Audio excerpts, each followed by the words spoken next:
Nous allons poursuivre avec cette deuxième partie de l'émission en recevant un enseignant de profession titulaire d'un DEA en littérature africaine. Il est actuellement censeur du lycée de Kounoune. Il publie aux éditions Idilivre le roman intitulé Souffrance de l'espoir. Nous recevons M. Elhadj Ousmane Kébé Diagne.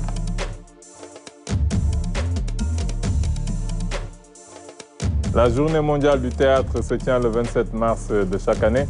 Pour nous parler du déroulement de l'émission 2022 au Sénégal, nous recevons une journaliste et entrepreneur culturelle, comédienne des planches et présidente de l'association Passerelle des Arts. Nous avons le plaisir d'accueillir Mme Yacine Sané.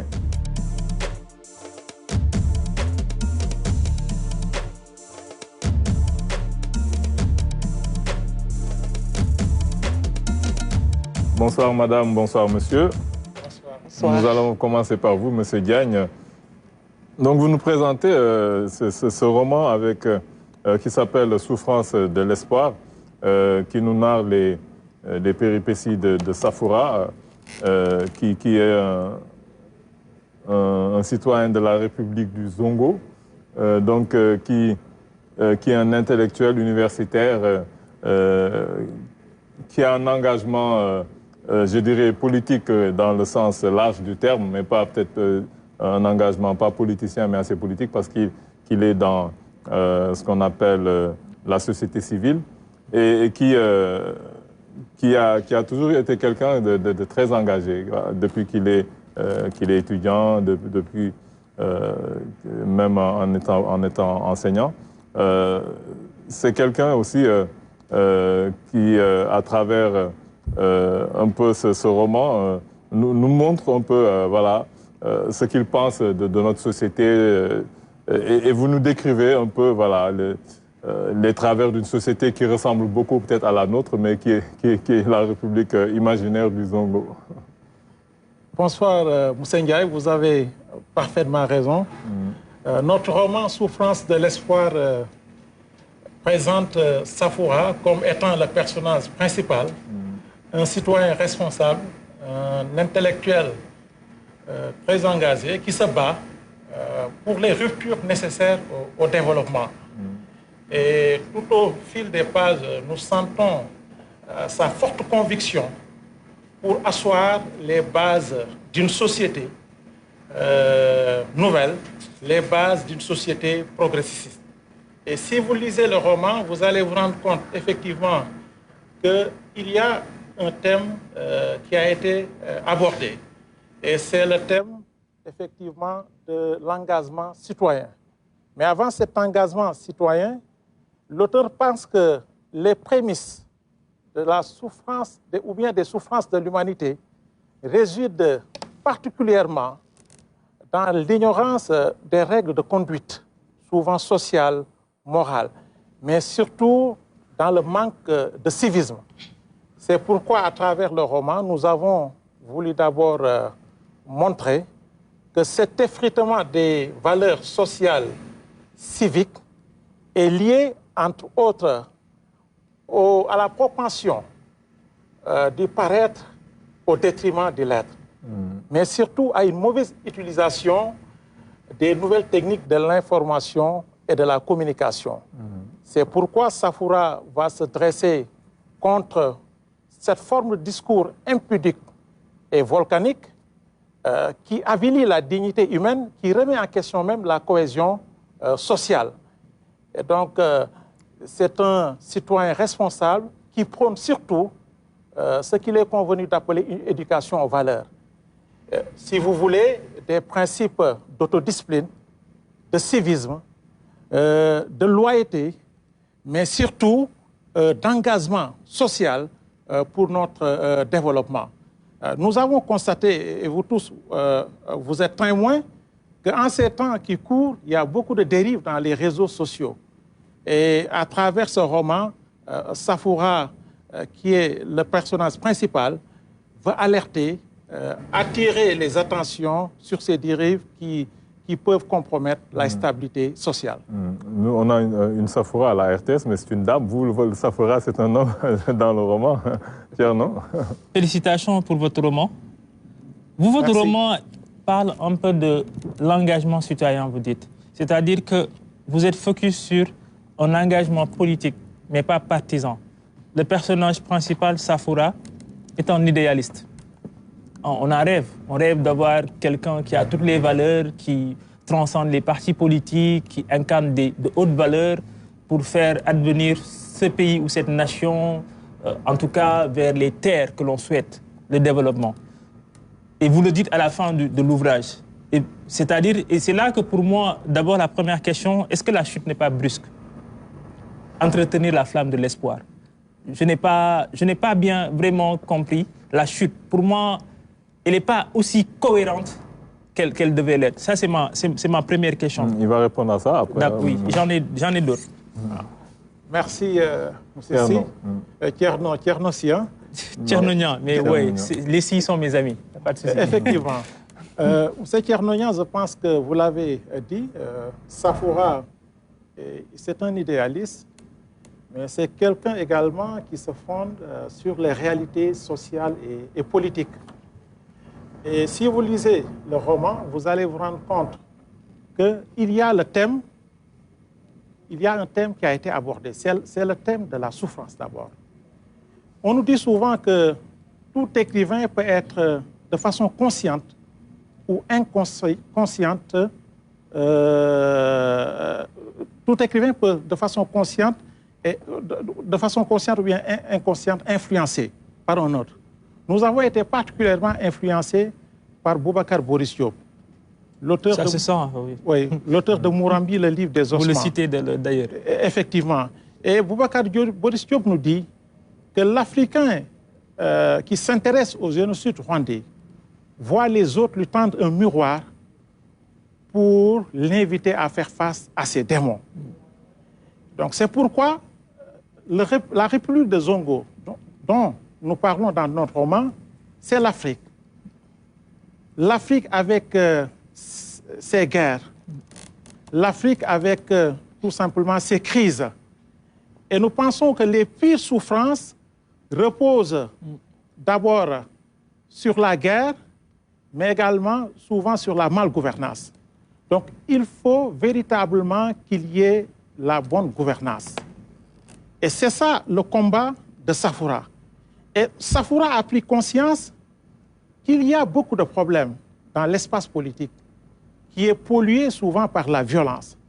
Et il va falloir décrisper cette situation. Il va falloir appeler à la cohésion sociale, au consensus national.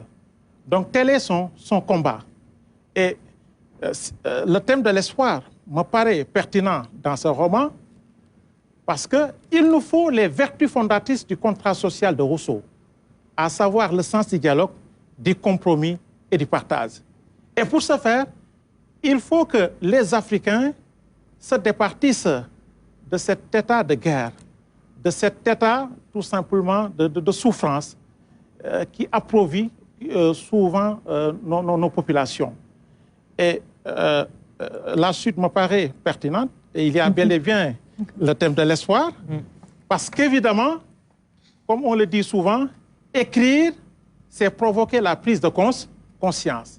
Il faut provoquer la prise de conscience chez nos peuples, parce que nous savons que nos peuples souffrent atrocement de ces guerres qui compromettent le développement. D'accord. Bon, pour moi, pour le moment, dans notre pays, en tout cas au Sénégal, on ne vit pas encore cette guerre, alhamdoulilah. Je suis tout à fait d'accord avec vous, qu'écrire, c'est la prise de conscience. Mais une prise de conscience actuelle, endogène, locale, temporelle, de notre époque, ne va pas se faire forcément avec les idées de Rousseau. Je respecte énormément ce grand auteur-là, mais nous sommes dans un contexte particulier. Et c'est ce que je suis en train de vous dire. Vous avez convoqué Boubacar Boris Diop, ce très grand écrivain. Vous savez, écrire, parfois, ce n'est pas forcément réinventer la roue. Ce n'est pas forcément créer une histoire extraordinaire. C'est peut-être parfois se baser sur des faits, ou en tout cas sur une réalité. Mais c'est l'amener ou la décrire avec une forme tellement intéressante, si on est dans la fiction ou dans le roman. C'est peut-être ce que moi, je trouve que ça n'est pas apparu réellement dans votre ouvrage.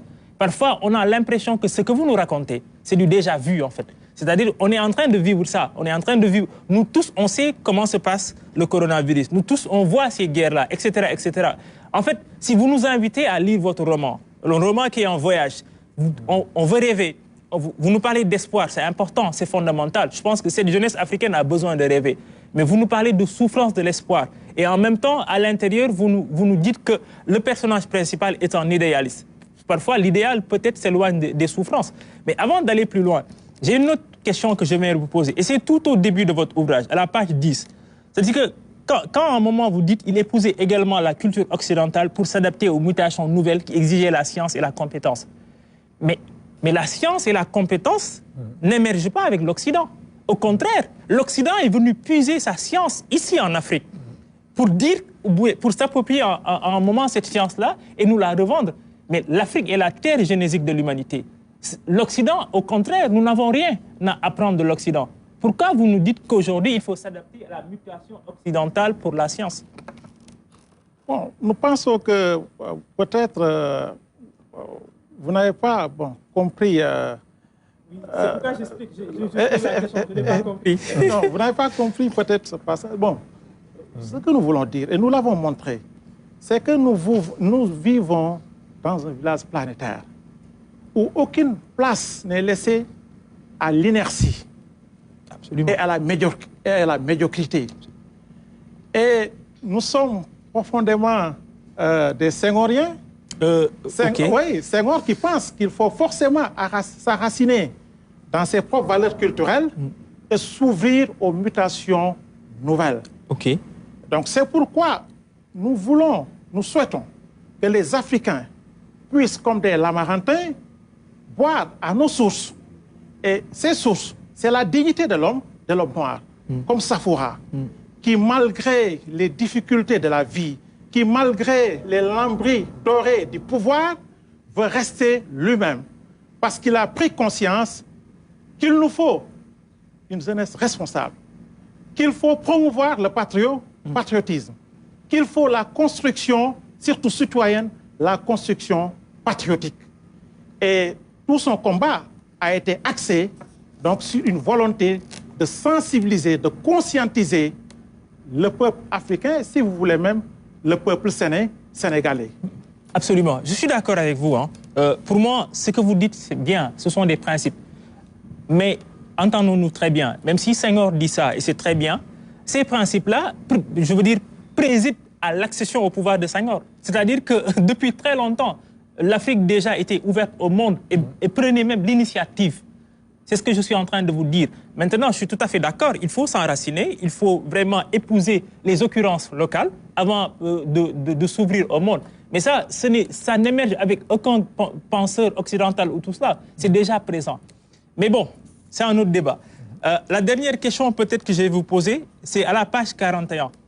Moi, je n'ai pas très bien compris cette partie-là, parce que quand vous dites, par exemple, que le mariage fut scellé un an après, naquit le premier enfant, Doura, qu'ils élevèrent dans les valeurs de courage, de dignité et d'abnégation, après sa maîtrise, ce dernier s'envola vers la France pour y préparer une thèse en médecine. 3 ans plus tard, naquit une fille, Mélena, morte à la fleur de l'âge suite à une longue maladie, alors qu'elle devait faire sa licence en sciences économiques. Est-ce qu'il n'y a pas un peu il y a pas un mélange un peu Anachronisme. Oui, exactement. Je pense que les temps sont mêlés, ou en tout cas, bon, je ne sais pas si c'est l'éditeur ou si vous l'avez fait exprès. Bon, expliquez-nous peut-être. Bon, par rapport à ce passage, bon, vous savez, nous sommes des littéraires et nous sommes également profondément influencés par des auteurs romantiques. Dans cette partie, nous avons voulu tout simplement mettre l'accent sur les difficultés auxquelles le couple Safoura et Namoura a été confronté. Parce que vous savez que lire également, c'est voyager. Lire également, c'est éviter la grisaille de la vie. Et il ne faut pas perdre de vue également que nous avons affaire à une œuvre de fiction. C'est pourquoi il faut souvent... Forcément traversé par la réalité. Oui, effectivement. Ce qu'il vous reproche, c'est un peu ça, c'est de ne pas nous avoir fait assez voyager quand même. Peut-être qu'il n'y a pas trop de descriptifs, je pense que c'est ce qu'il voulait dire. Ah, mais il faut me comprendre. Pourquoi il n'y a pas assez de description? Parce que nous écrivons en urgence, parce que nous pensons qu'il faut véritablement un avenir meilleur. Et si vous constatez, il y a des procédés de dramatisation dans cette œuvre, conciliés à une tonalité pacifique. Et cela montre que nous avons foi en l'avenir. Et cet avenir doit passer par cette reconstruction citoyenne, par cette reconstruction patriotique, mais surtout par une décrispation de la scène politique. Il faut que nous soyons patriotes dans notre âme pour comprendre qu'un pays ne se bâtit pas dans la division. Un pays se bâtit tout simplement par la cohésion, par le don de soi, mais surtout par une citoyenneté responsable. Vous prêchez un convaincu, mais je termine par là définitivement. Pour moi, écoutez, vous avez un talent, ça c'est sûr. Ça réjaillit dans votre ouvrage. Mais je pense que cet ouvrage-là et les prochains qui vont venir, si c'est dans la dynamique romanesque que vous vous installez, doivent être beaucoup plus retravaillés. Voilà. Merci. Et vraiment, nous vous remercions parce qu'en tant qu'intellectuel, nous savons que la critique, elle est bonne parce qu'elle est constructive. Absolument. Et vraiment, nous vous remercions beaucoup. Je sais qu'en parlant de politique, vous avez parlé de scène politique. On parle souvent aussi d'acteurs politiques. C'est toute une terminologie que la politique a empruntée au théâtre pour faire cette transition. Je ne sais pas si la politique est un grand théâtre, mais en tout cas, on a beaucoup emprunté de la terminologie du théâtre. Pour parler avec Mme Yacine Sané de cette journée mondiale du théâtre. Parce que je pense que chaque année, on a des festivités comme tout le monde sur cette planète le 27 mars pour parler de la journée mondiale du théâtre. Donc, on ne sait pas si, au fil des ans, je ne sais pas, vous, en tant que spécialiste, vous êtes journaliste et vous êtes également comédienne de théâtre, est-ce que vous voyez qu'il y a une certaine évolution depuis? Tout d'abord, je voudrais saluer tous qui êtes sur le plateau, en l'occurrence Tcherno, Alu. Voilà. À l'instar de la communauté internationale, cette année aussi, nous avons fêté comme les autres. Cette journée du 27 mars, elle est célébrée partout dans le monde par tous les centres nationaux et internationaux de l'ITI. C'est l'instance suprême qui régit le théâtre dans le monde entier. Et ce 27 mars, au Sénégal, nous avons aussi célébré cette fête. Voilà. Et comme d'habitude, ça se passe entre cérémonies officielles, entre processions. Parce que cette année, il faut le dire aussi, cette année, ça a revêtu un cachet un peu particulier. Parce que nous avons produit un plan stratégique de développement du théâtre, accompagné d'un plaidoyer pour la relance du secteur. Le secteur, absolument. Parce qu'on voit que nous avons un bijou qui est assez neuf, c'est le théâtre Dounia Coumorose. Est-ce que vous ne pensez pas qu'il est un peu sous-exploité? Parce qu'on ne voit pas beaucoup de productions théâtrales. Où est-ce que le bas blesse? Où est-ce que ça coince un peu? Moi, je pense que c'est par rapport aux normes. Le théâtre est assez grand, ce n'est pas un théâtre. C'est un opéra, en fait. Un opéra, en fait. Une fois, j'ai déjà joué une pièce, mais à la fin, j'étais trop essoufflée. Comparé au Théâtre National de Daniel Sorano. Les conditions sont plus appropriées pour jouer du théâtre. Tout à fait. C'est un opéra, c'est fait pour les grandes fresques. Voilà. Mais vous savez que nous, en Afrique, voilà, je dirais que c'est assez adapté. Tout ce qui est fresque, tout ce qui est vraiment grand spectacle, c'est très africain. Oui, on a beaucoup de pièces qu'on pourrait adapter et qui seraient vraiment parfaites au niveau du grand théâtre. Mais le théâtre a ses normes aussi. A ses normes. Et vraiment, le grand théâtre ne s'y est pas trop pour les grands spectacles théâtraux. Mais à Sorano, par contre, tout y est. Vraiment. La proximité avec le public, c'est ça, en fait, qui définit le théâtre. Cette proximité, cette interférence entre le public et le comédien qui joue. Vraiment, à Sorano, c'est mieux. C'est mieux. Et vous, en tant qu'acteur culturel, vous êtes également entrepreneur culturel, c'est quoi? Vous avez parlé de plaidoyer tout à l'heure. Qu'est-ce qui vous manque? Qu'est-ce que vous voulez qu'on apporte de plus au niveau du théâtre au Sénégal? Voilà. Après la crise du Covid, nous avons remarqué une léthargie. De toute façon, elle était déjà là, avec la fermeture de l'école nationale des arts, qui a fermé ses portes. Mais heureusement, l'école est réouverte, mais elle doit être réformée. Le programme est assez obsolète. Et là, nous nous sommes réunis entre acteurs culturels des régions, des 14 régions, et aussi des différentes associations ici au Sénégal.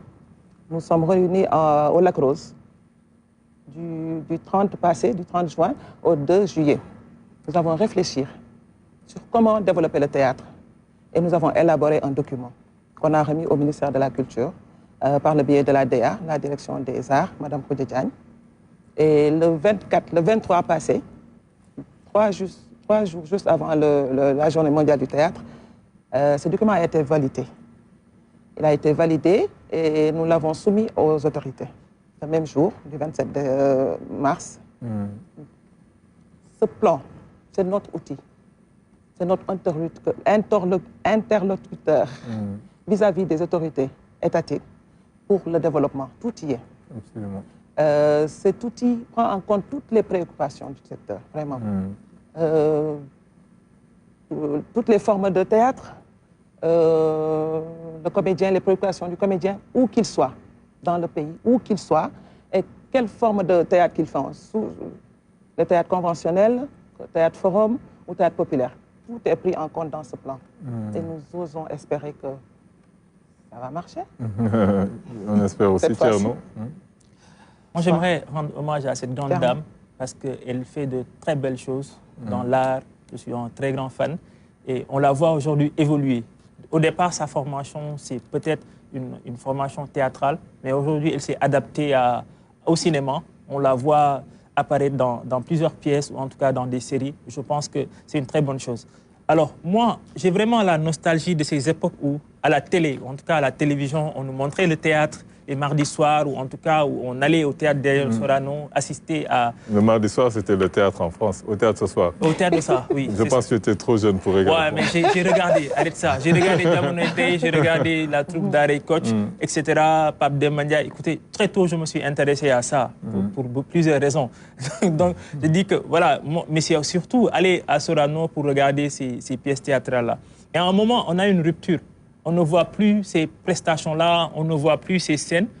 Pour moi, le théâtre d'Ouroudiaï Koumba Rose, même s'il est assez grand, il peut être adapté. On peut le moduler pour faire en sorte de recevoir des pièces là-bas et qu'il y ait un autre engouement pour cette discipline qui, pour moi, est très, très importante. Alors moi, la question que j'aimerais te poser aujourd'hui, avec carrément le shift, on va du théâtre vers le cinéma. On a aujourd'hui... le public consomme énormément de cinéma, on consomme énormément de production. Quelle est la place du théâtre dans ça? Est-ce que vous comptez reprendre votre place et comment vous allez le faire? Tout d'abord, faire la différence entre le théâtre et le cinéma. Oui, absolument. Moi, je suis comédienne de formation. Oui. Le théâtre, c'est un art vivant. Absolument. Comparé au cinéma. Oui. Maintenant, nous, on s'adapte. On s'adapte parce que là, comme je le disais tout à l'heure, le théâtre a subi vraiment une léthargie au niveau national. Ça ne bougeait plus, les tripes ne produisaient plus. La création était presque inexistante. C'est les problèmes même qu'on a évoqués dans le plan stratégique. Et là, on était obligé de se mouvoir un peu vers le cinéma, histoire de ne pas mourir. Oui, on comprend. Voilà, c'est ce qui nous a... Mais moi, personnellement, je suis comédienne. Je préfère les planches, le théâtre, le live, la diction, la mise en scène. Absolument. Voilà, c'est un art vivant, c'est différent vraiment du cinéma. Absolument. Ouais, moi, c'est mon choix. Nous avons un enseignant, quand on sait que le théâtre scolaire était très vivant à une époque, je ne sais pas si vous, dans votre lycée, est-ce que on a toujours le théâtre scolaire? Le théâtre souffre de l'espoir. Effectivement. Bon, en tant que professeur de lettres, je pense bien qu'il y a le proverbe de l'autre qui dit que Castigat Hidondo Mores, c'est Molière, corriger les vices par le rire. Absolument. Et nous, au niveau de notre établissement, nous mettons l'accent beaucoup sur ces activités. Nous donnons donc l'occasion aux élèves de pouvoir s'exprimer. Absolument. De développer leur potentialité, parce que le théâtre est formateur. Absolument. Et le théâtre nous permet souvent de corriger les vices par le rire, les tares et les avatars de la société. Absolument. En tout cas, nous avons été très heureux de vous accueillir sur ce plateau. Monsieur El Hadj Ousmane Kébé Diagne, pour votre ouvrage Souffrance de l'espoir. Nous avons été très heureux aussi de vous accueillir, Madame Yacine Sané. Nous vous souhaitons une bonne continuation. Et si vous me le permettez, Monsieur Ndiaye, un clin d'œil à Madame la proviseure du lycée de Kounoune, également à notre inspecteur d'académie, M. Mamoudou Diop, mais surtout à nos frères et sœurs, à nos femmes, à tous les collègues du lycée de Kounoune. Et nous vous remercions beaucoup. Merci beaucoup. Merci. Oui, bien sûr. Peut-être terminer sur cette assertion de Peter Seller, parce que chaque année, il y a un grand auteur, acteur, artiste, qui fait un message, qui écrit un message qui sera lu dans tous les centres IT du monde. Et cette année, Peter Seller a insisté sur le fait, je cite, c'est qui Peter Seller Peter Seller, c'est un metteur en scène américain. D'accord. Voilà. Il a dit, nous n'avons pas besoin de nous divertir, nous avons besoin de nous rassembler. Et cette année, à Sorano, vraiment, nous avons vu le théâtre dans toutes ses composantes, debout comme un seul homme, pour plaider ce plan qui est dans sa phase de mise en œuvre. Absolument. En tout cas, nous vous encourageons, nous vous souhaitons vraiment une bonne continuation. Merci beaucoup. À tout le monde. Merci beaucoup. Merci beaucoup.